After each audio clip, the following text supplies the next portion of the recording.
여러분 안녕하십니까? 반갑습니다. 압살롬이 지금 자기 세력을 구축하죠. 정권을 잡겠다고 하는 야욕 때문에 세를 불려가고 있습니다. 자기 전용 마차를 구비하고 그리고 자기 휘하에 자기 신변을 보호하는 50명의 호위무사를 거느릴 정도로 이제 압살롬의 세력이 커가기를 시작합니다.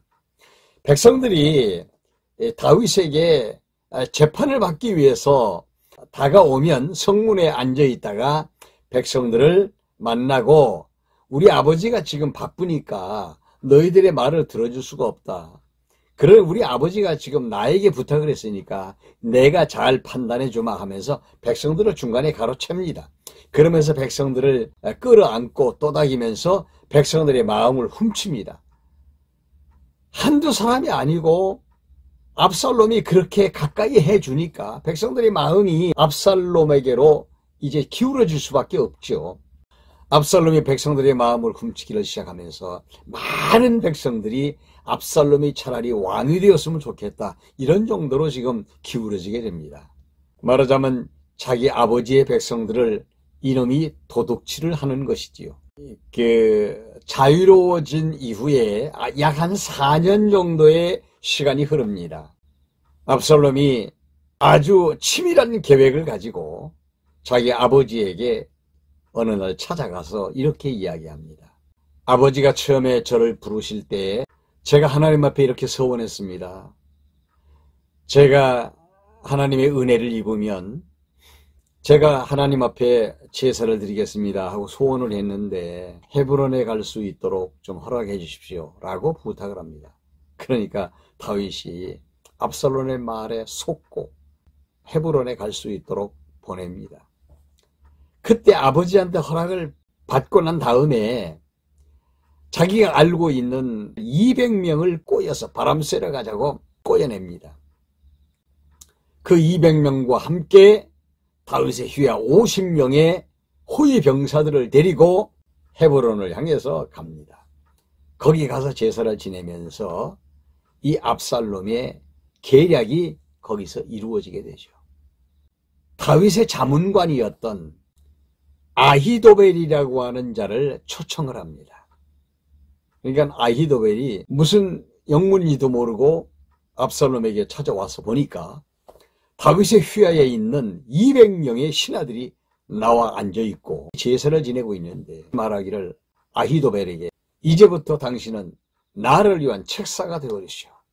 나를 위한 자문관이 좀 되어서 나를 도와주십시오. 우리 아버지는 이제 늙었고 이제는 끝났습니다.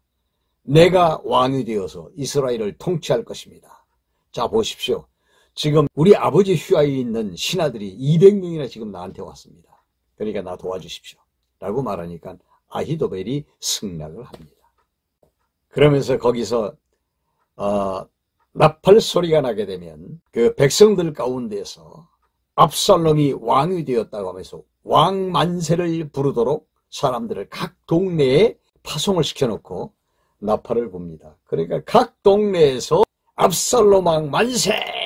만세라고 부르기를 시작하니까 백성들이 함께 압살롬 왕 만세를 부르면서 달려나옵니다. 많은 백성들이 달려나오고 그 모습까지 위험을 갖출 정도로 그래서 압살롬은 200명의 신하와 50명의 호위무사를 데리고 마차를 정비하고 그리고 예루살렘 궁으로 옵니다. 이 소식이 다윗 왕에게 들리죠. 다윗 왕이 깜짝 놀라면서 남은 신하들을 모아놓고 이야기를 합니다. 여기 있다가는 압살롬에게 다 죽으니까 지금 빨리 도망가자. 그래가지고 재촉을 합니다. 그래서 다윗은 왕궁을 비워주고 10명의 후궁들만 남겨놓고 다윗은 예루살렘 성을 빠져나오게 됩니다. 엉엉 울면서 빠져나오게 되고 백성들 신하들이 막 통곡을 하면서 빠져나오게 되죠. 이제 다윗이 완전히 추락을 하는 장면입니다. 그때 제사장 사독이 자기 아들들과 함께 법궤를 메고 따라 나섭니다. 다윗이 사독을 보고 말하기를 너는 다시 예루살렘으로 법궤를 가지고 가라.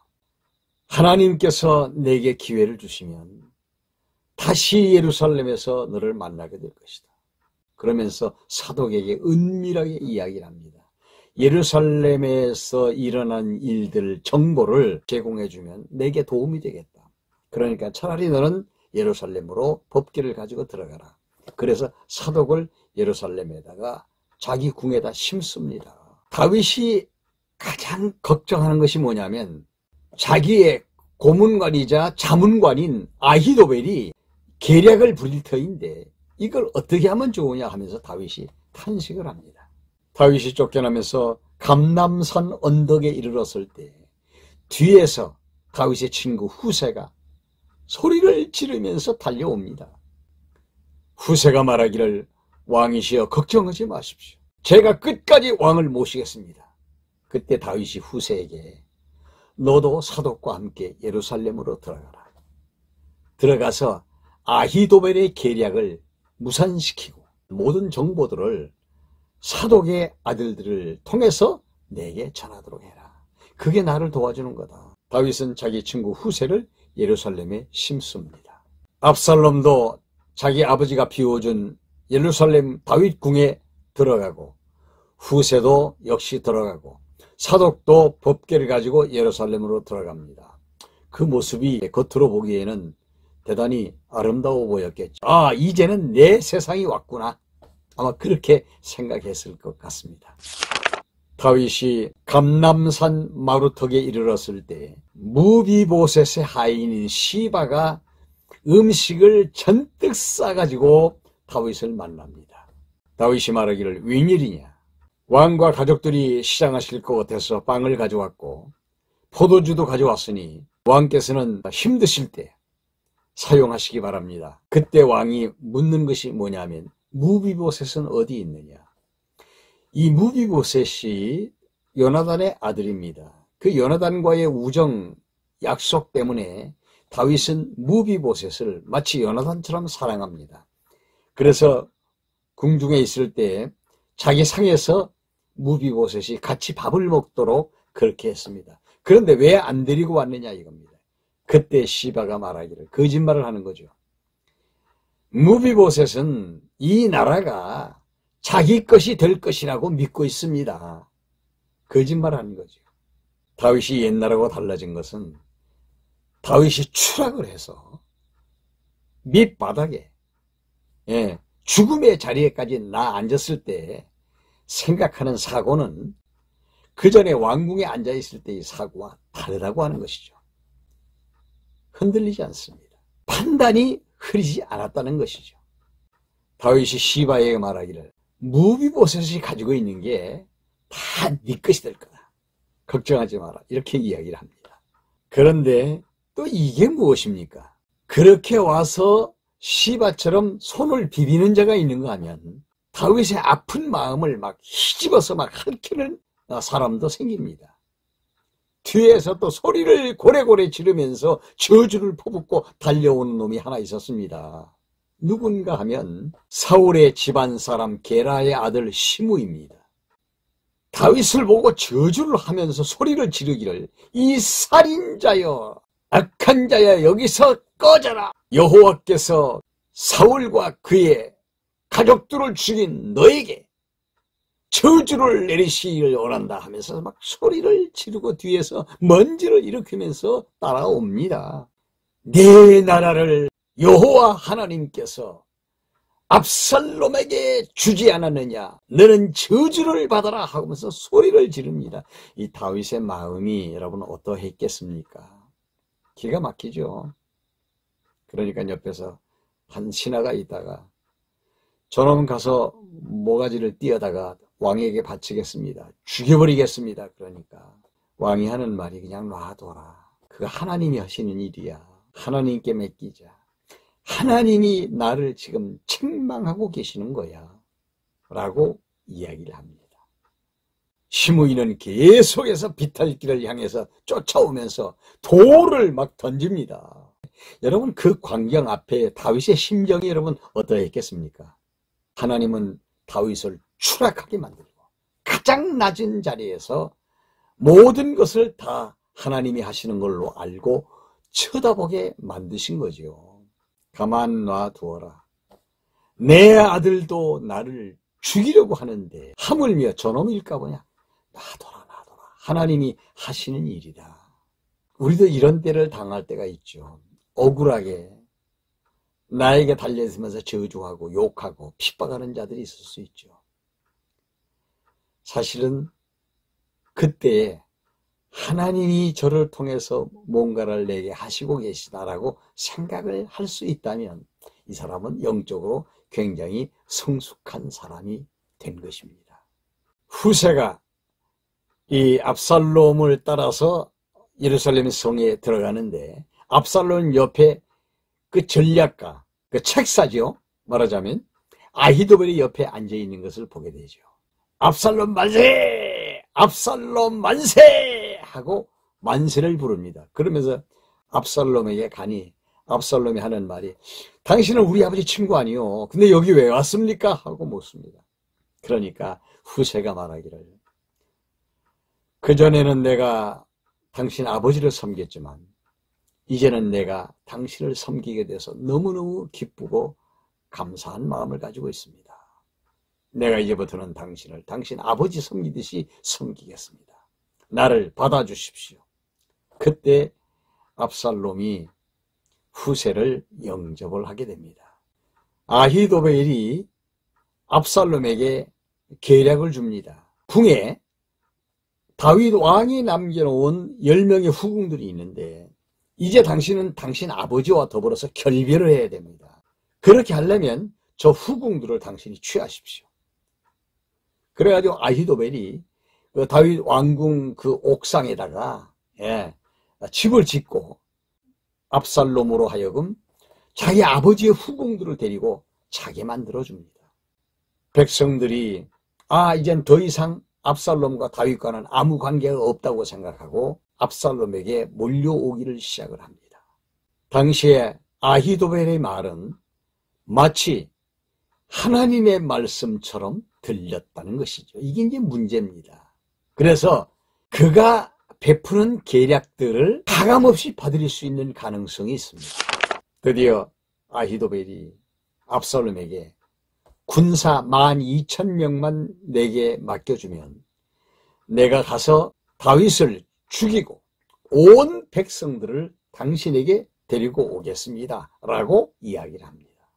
압살롬은 그래서 후세를 불러서 아히도벨은 이렇게 계략을 이야기했는데 당신 생각은 어떻습니까? 하고 묻습니다. 그때 후세가 말하기를 그건 어리석은 생각입니다. 당신 아버지는 뛰어난 전략가입니다. 지금 가도 당신 아버지는 어디에 숨어 있을 것이고요. 그리고 당신 아버지와 함께 있는 요압 장군과 그리고 600명 이런 군대가 있거든요. 이 군대들은요 다윗을 위하여 목숨을 걸 특공대들입니다. 쉽게 봐서는 안 될 일입니다. 그러니까 당신에게 있는 전체 군대들을 이끌고 당신 아버지를 추격해야 됩니다. 그렇게 안 하면 안 됩니다. 라고 이야기를 해주죠. 그래서 압살롬이 다윗을 추격하는, 그러니까 아버지와 아들의 전쟁이 이제 시작되는 것이죠. 그래서 후세는 사독에게 이 소식을 전하고 사독은 그 아들들을 다윗에게 보내서 이 정보를 제공합니다. 이 소식을 아히도벨이 알고 난 다음에 자기의 계략이 무산됐다는 사실 때문에 아히도벨은 자기 고향으로 내려가서 목을 메고 자살을 합니다. 전쟁이 시작될 때 다윗은 백성들 앞에서 요압 장군 앞에서 이렇게 이야기합니다. 그대들은 내 아들 압살롬에게 자비를 베풀라.